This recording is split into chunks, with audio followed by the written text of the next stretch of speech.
Cette émission est une réalisation de TCBH, propulsée par Derry Télécom.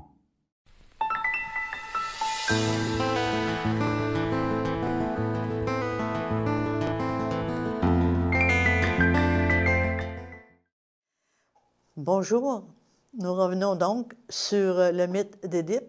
Je suis contente que vous soyez là. Et nous poursuivons notre Édipe intérieur. Nous étions à dire qu'Édipe était entré justement dans cette insoutenable lumière. Édipe est aussi le frère de Job. Vous vous souvenez de l'histoire de Job que j'ai déjà racontée, qui, après avoir nommé et assumé les énergies de son cosmos intérieur, en présence de son Dieu, est invité maintenant par lui à ceindre ses reins. Et les ceindre davantage encore, car il faut aller maintenant vers le vilain Béhémoth, le Léviathan, les seigneurs des enfers, sagesse et intelligence divine. Édipe est frère de tous les grands saints, de tous les êtres réalisés de l'histoire, qui achèvent leur course dans un apparent dénouement, apparent, pour la plupart, car elles ont acquis, plus haut que tout, leur bien le plus précieux. Vous savez, dans l'Évangile, on parle de la perle cachée. La perle cachée dont parle Jésus dans l'Évangile, c'est ça. Le joyau de l'être, leur identité propre, unique, qui les rend universels. Édipe est frère de tous ceux-là qui ont rompu avec toute norme de façon radicale, car il parvient, justement, aux racines de son être, en son orient. Sous le symbole du dépôt de sa couronne, il ne revendique plus que la véritable couronne, celle du vainqueur de son nom. Son nom, le « Je suis ». Qu'il soit banni, exclu, méprisé, incompris, blâmé, ne le concerne plus. Il n'est plus fidèle qu'à lui-même, à ce « Je suis », dont les exigences lui ont fait traverser tous les registres de l'âme pour l'amener au réel, ultime, ce « Je suis » éternel. C'est donc le souffle de l'éros divin qui l'habite, et lui seul qui tisse la lumière de son âme. Il approche des portes des reins. Une joie immense l'envahit. Le Christ dit, « Je vous donnerai une joie que personne ne pourra vous enlever. » Ce n'est pas comme la joie du monde. Alors cette joie l'anime. Il approche donc des portes des reins. L'Olympe tout entier l'attend. Il le presse. Il sait aussi qu'on le prépare à cette rencontre terrifiante des deux personnages dont je parlais tout à l'heure. Il sait aussi qu'on le prépare à cette rencontre terrifiante pour nous humains, à celle du vide, finalement, du rien. Mais ce rien, qui n'est pas rien, c'est le Créateur qui contient tout. Il n'a eu besoin de rien pour nous créer. C'est pour ça que le rien devient un nom de Dieu. Donc, ce rien n'est pas rien, c'est le Créateur qui devient tout. La lumière, cependant, grandit, et c'est elle maintenant qui l'aveugle. À tâtons, il reconnaît la rude pierre devant laquelle il s'arrête, épuisé, quêtant un siège pour se reposer. Épuisé, il a le droit de l'être. Son parcours se termine. Il a fait une très longue route de plusieurs mutations et arrive finalement au sol sacré, aux confins des enfers, c'est-à-dire là où la terre, dans ses plus grandes profondeurs, touche au domaine des dieux. Le serpent, dont la queue ornait le corps de la sphinge, est l'énergie qui se dresse tout au long de l'arbre humain et qui, arrivé au sommet, est devenu aigle. Le serpent des reins, dont on parle dans la Bible, s'identifie à l'arbre de la connaissance et à l'arbre de vie, unifié à ce sommet où, là, il guérit toute blessure.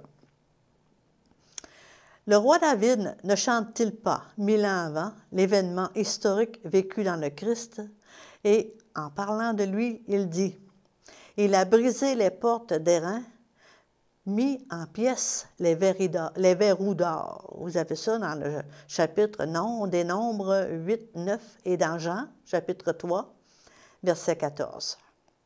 Jusque-là, Édipe avait entendu. Aujourd'hui, il voit d'une autre vision que celle de nous, les humains. Le tonnerre se fait entendre. Édipe se sent appelé de l'autre côté des portes d'airain. La terre tremble, les éclairs jaillissent, le ciel s'incline vers la terre pour cueillir ce héros. Édipe n'est plus de ce côté des portes d'airain. Et je me souviens, dans la pièce de théâtre, le messager des dieux raconte aux coryphées comment cela s'est passé. Et si revenons à la pièce de théâtre et écoutons ce messager, il disait « Aucun cri ne troublait plus le silence.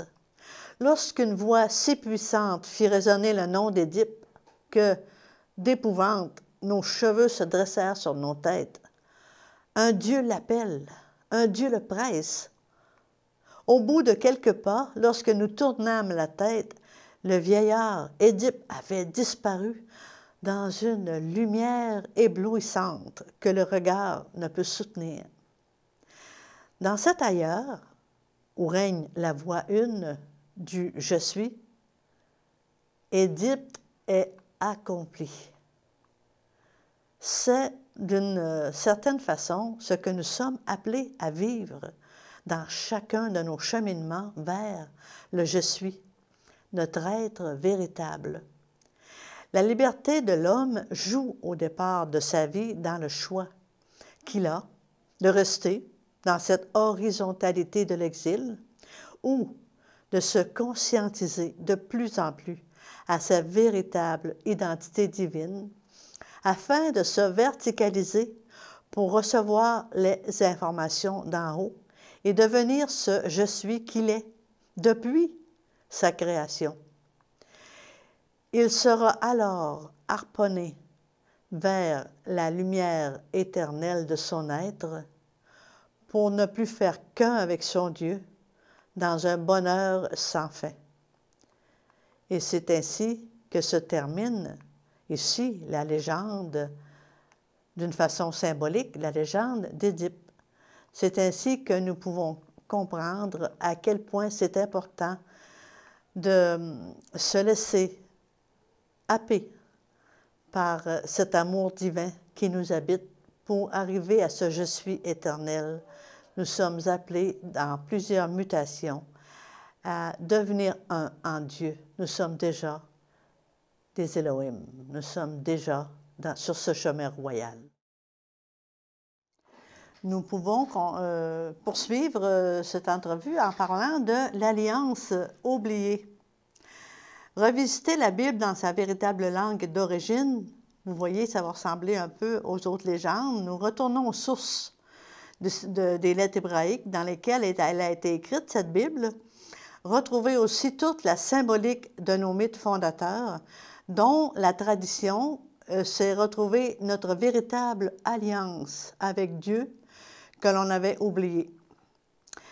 Quelle chance de redécouvrir ce trésor de richesse inouïe, enfoui sous des murs de poussière et de voiles superposés. Tous les secrets pour parvenir à notre divine réalité s'y trouvent. On n'a qu'à ouvrir l'intelligence de notre cœur et sa source infinie nous abreuvera. Elle nous donnera le véritable sens de nos vies en cet état d'exil où nous sommes. Comprendre tout d'abord que ce n'est pas un commencement, comme on en avait parlé avant, un commencement historique, situé quelque part dans notre temps, mais un principe de vie qui nous habite. Ce principe de vie m'habite, nous habite dans les profondeurs insondables de notre être, l'Orient de notre être, ce temps qui correspond à notre être intérieur et qui rejoint l'éternité. Dans ce principe de vie, nous sommes créés pour faire avec Dieu ce qui sera notre splendeur éternelle, notre ressemblance à Dieu. La vie, notre vie terrestre, n'est qu'un passage pour aller de l'inaccompli à l'accompli. C'est la grande réalité dynamique de la création qui ne peut se faire que dans l'instant où demeure l'Éternel avec un grand E, l'Éternel présent. De là, la grande importance de vivre intensément le moment présent. Si chaque moment est véritablement vécu, il n'y a pas de place pour les regrets du passé et les projections démesurées de l'avenir. Qu'est donc ce qu'on appelle l'éternité? L'éternité est très souvent confondue dans notre mental d'exilé avec la perpétuité, le prolongement indéfini de notre temps d'exil, alors que tout est instant, et c'est cela l'éternité. Dieu est l'Éternel présent. Il y a donc de l'éternité dans chacun des instants de notre vie, rendant ceux-ci capables d'être réarticulés au divin.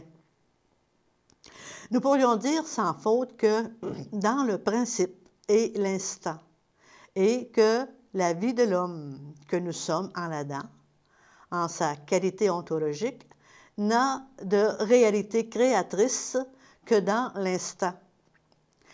L'instant seul relie l'homme au principe de son être, semence de « je suis », et lui donne force de retournement ontologique, son essence divine. Si nous ne sommes pas présents à l'instant, il y a donc un vide, un trou, comme une absence de présence. Réfugié dans le passé ou projeté dans l'avenir, cet exilé que nous sommes fuit le présent qui l'angoisse. L'instant seul est porteur du divin, n'oublions pas, et en lui seul, l'homme est encordé à son être d'origine. Le mot « Bereshit », le principe, en langue hébraïque qui veut dire le principe, veut dire aussi maison, création, veut dire demeure de Dieu. La maison habite le principe, et dans le principe est le Fils qui vient dresser avec le créé, quoi? Une alliance de feu, une alliance d'amour. Dans le principe est le Verbe, nous dit Saint Jean l'Évangéliste au chapitre 1, verset 1. Ce principe, cette maison, c'est toute la création où Dieu vient habiter. Cette création, qui est œuvre d'amour à finalité nuptiale, chacun de nous est semence divine appelée à la croissance vers notre réel devenir, mais dramatiquement stérilisée en situation d'exil. Cependant, le Christ, en s'incarnant ontologiquement en nous, vient lever cette stérilité de l'épouse que nous sommes et il vient nous libérer. Il libère ce Bar-Abbas de sa prison, ce Fils du Père que nous sommes. Le livre de la Genèse n'a pas d'âge. Il actualise cet instant présent de l'exil qui recouvre toute l'histoire. L'évangéliste Jean nous montre bien comment le Christ bouleverse le temps de l'exil, quand il dit « Avant qu'Abraham fût, je suis ». Jésus affirme cela, être ainsi Yahvé, notre semence d'éternité, dès l'aube de la création. Il affirme du même coup être l'épée du Saint-Nom, cette épée qui taillera l'arbre que nous sommes pour que cet arbre produise son fruit, produise le fruit. Il dira, « Je ne suis pas venu apporter la paix, mais l'épée. » nous dit Jésus dans Matthieu 10, verset 34. En ce sens qu'il y a un travail de transformation à faire et que c'est avec lui, l'épée, que cela se fera. Il est le chemin, il est la vérité et la vie. Donc, l'Ancien et le Nouveau Testament sont intimement liés. Je ne suis pas venu abolir, a-t-il dit, mais accomplir. C'est que cette dualité mâle et femelle, dans le principe Dieu crée les cieux et la terre. Toute la création est féminine par rapport à Dieu. Elle est la maison de Dieu. Elle est la fille chargée de matricier Dieu, donner naissance à Dieu. Dieu est un et se révèle à la fois père et époux. C'est la dualité de l'Adam créé, mâle et femelle. D'une part sur le plan ontologique et d'autre part au niveau que nous connaissons dans notre situation terrestre en ces deux niveaux. L'humanité tout entière est féminine par rapport à Dieu. À cette lumière, les cieux et la terre sont donnés à l'humanité pour accomplir cette vocation matriciante, c'est-à-dire donner la vie à son yod, le « je suis ». Les cieux, qui sont les eaux en nous, renvoient aux multiples, à une infinité des possibles qui nous habitent. Ces eaux sont nos énergies inconscientes qui renferment tous les contenus de l'âme, symbolisés par les poissons que le pécheur que nous sommes s'efforce de ramener à la surface de la conscience pour en tirer toutes les énergies et tirer toutes les énergies de ces poissons au sec, c'est-à-dire les amener à la lumière. Dans le contexte biblique, les eaux sont symboles de ce que l'on ne connaît pas encore, mais appelées à être connues. Au cœur de ces eaux, que l'on dit en langue hébraïque, Shamaïm, les cieux, le Maïm contient la lettre Yod, semence de Yahvé, le germe. Souvenez-vous, la forme de germe que notre corps représente. Le germe des germes, c'est le « je suis ». Cette semence, travaillée par l'homme avec l'aide de Dieu, s'accomplira. Le sec est la réalité que Dieu appelle terre. Le multiple de ces eaux tend vers l'unité. Ainsi se profile la structure essentielle de l'Adam que nous sommes. L'homme ontologique, féminin par rapport à Dieu, porte en lui une matrice lourde de la semence divine. Cieux et terre, c'est-à-dire cieux et terre peuvent donc être liés, humides et secs, ou encore inaccomplis et accomplis, ou inconscient et conscient, ténèbres et lumière. Cette dualité, cette dialectique n'est pas étrangère à la dualité ontologique femelle et mâle, qui exprime la richesse d'un immense potentiel, lourd de la semence divine. La terre, informe et vide, nous dit la traduction, il s'agit ici de la terre matriciante en l'homme qui va prendre forme et donner la vie. L'esprit d'Élohim plane sur les eaux, appelant l'inaccompli à s'accomplir. Les ténèbres à accoucher de la lumière dont elles sont matrices. Selon les évangiles, l'Esprit Saint de Dieu descend en Myriam, en Marie, et féconde les eaux. La semence en elle, qu'est le Christ, naît. Marie est donc notre modèle, notre archétype par excellence. Elle nous donne la voie à suivre. Plus tard, elle dira aux serviteurs de Cana, « Faites tout ce qu'il vous dira. » Alors, si nous allons au jour 1 de la création, créer dans le voir ou dans la lumière. Le mot « Éret », qui veut dire « terre », veut aussi dire « harponner à la lumière ». Donc, le jour 1 commence par la lumière parce que Dieu veut nous harponner à la lumière. Le divin, par sa création, va se révéler. Le dire divin est matrice de lumière créée et le verbe divin en soi est lumière incréée. Mais la lumière créée est celle dont il s'enveloppe et dans laquelle il se limite. Pourquoi? Pour révéler son nom. Nous parlons de la terre extérieure dans la création, mais aussi de la terre intérieure au-dedans de l'homme, à partir des ténèbres inaccomplies pour en informer un accompli, une terre nouvelle.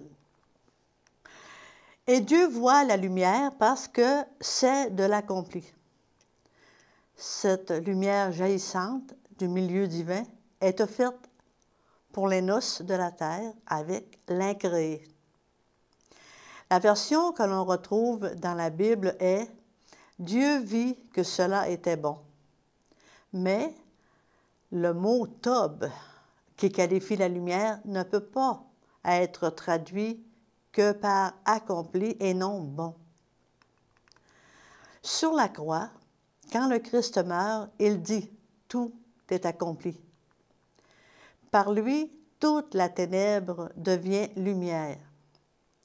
Comme après les 9 mois d'une gestation, l'enfant va naître, de même c'est à la 9e heure que le Christ, en rendant le souffle, nous fait naître à la lumière. Et Dieu voit la lumière parce que c'est de l'accompli. Tout est accompli.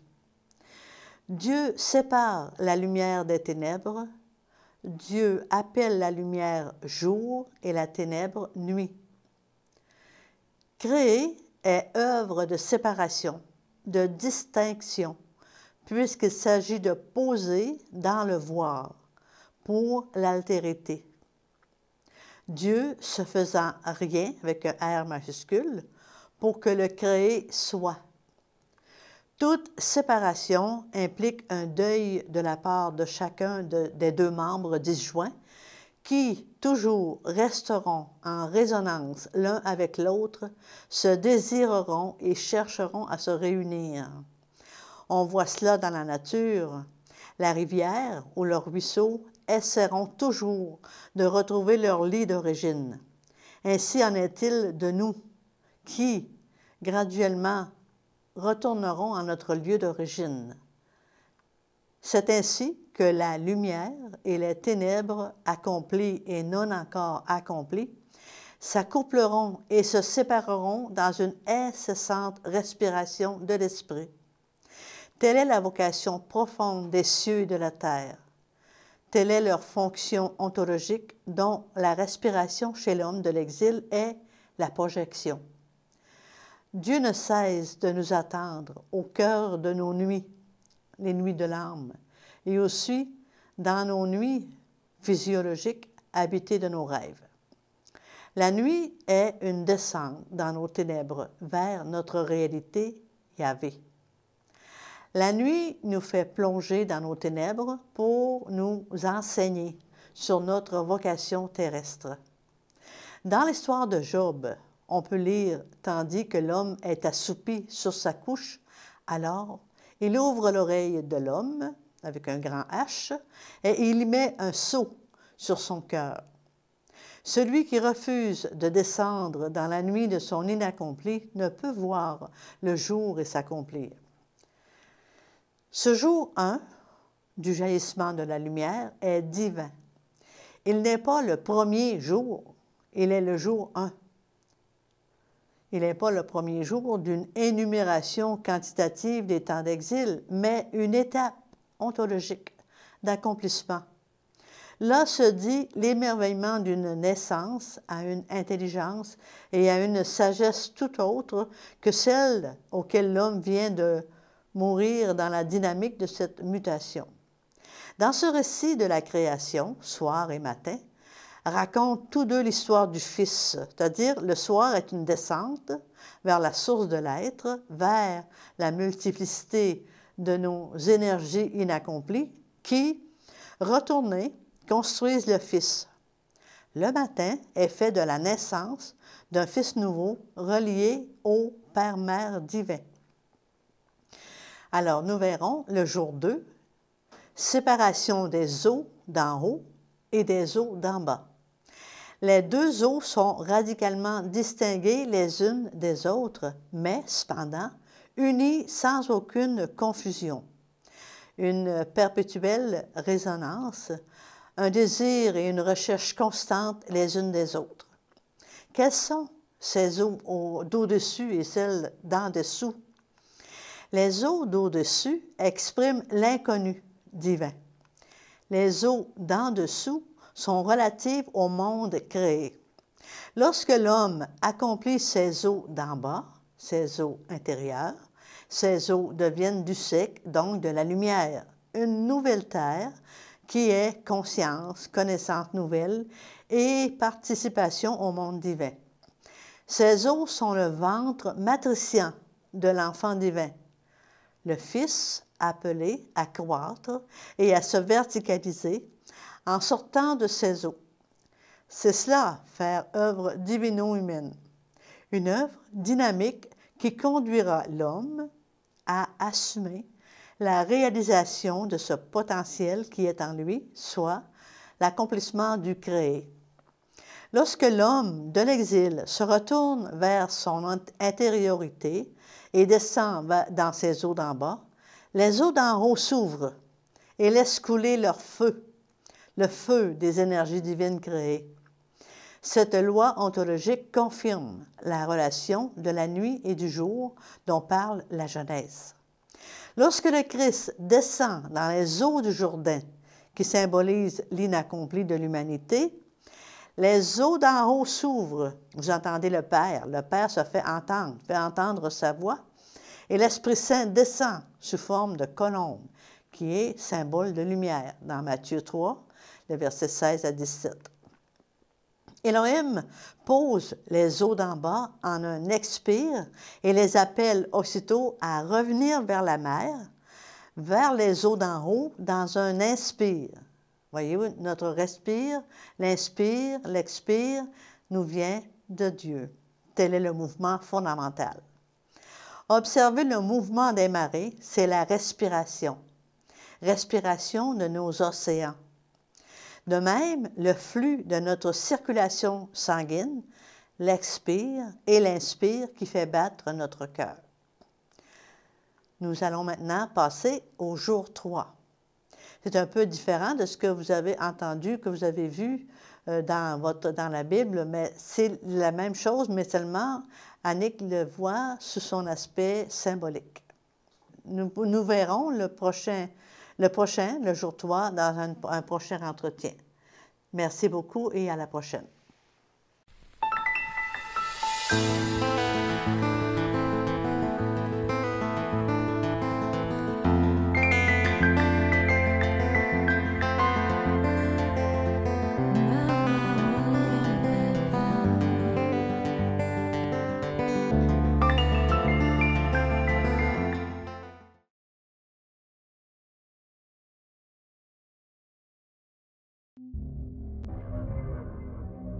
Cette émission est une réalisation de TCBH, propulsée par Derry Télécom.